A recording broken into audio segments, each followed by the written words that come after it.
Eşeğimi Saadettin gönderdi ha. Yakalayın!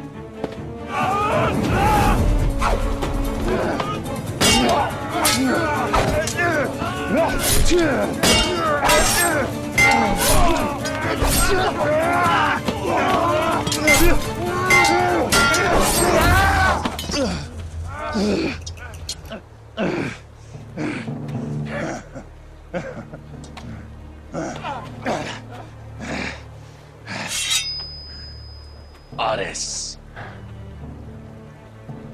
O sırla bizi vurmaya kalkarlar. Niçin bilir misin? Onu öldüremedin. Ne imparatorluğun var, seni bizim elimizden kim kurtaracak gayb? Süleyman Şahoğlu Ertuğrul. Öldürün! Öldürün! Hayır Allah!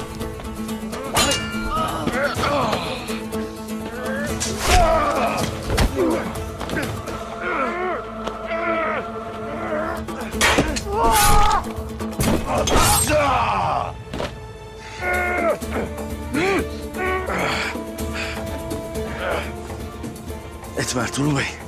Ben yalnızca zalime ve haine düşmanım. Mazlum olan düşmanım dahi olsa korurum. Dahi olsa affetmem.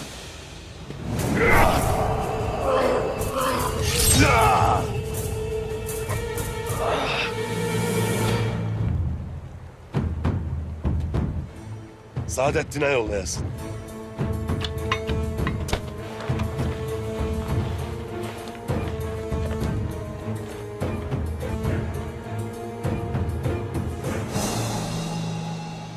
Bugün ikinci bir kez canımı kurtardın. Bana bu iyiliği neden yaptın? Bunun için seninle cenk ettim. Biz zorda olana vurmayız. Elimizi uzatırız. Dur gitme. Gitme. Sana türlü tuzaklar kurdum. Saadettin, beni bağışladın. Bu sadece söz vermekle alakalı olamaz. Bir şey olması lazım. Kendi nefsime kalaydın. Benim nefsimden daha üstün imanım vardır. Bu benim dinimin emridir. Dinimin emrince bunu yaptım. O zaman madem senin dinin böyle buyurur,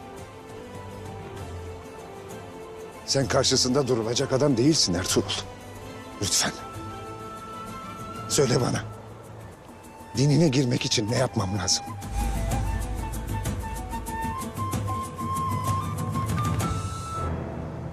Emin misin Ares? Senden gördüğüm yüceliği. Belki de Tanrı son bir şans olarak bana senin...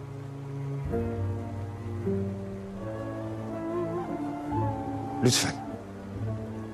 Dinine girmek için ne yapmam lazım? Diz çökesin Ares.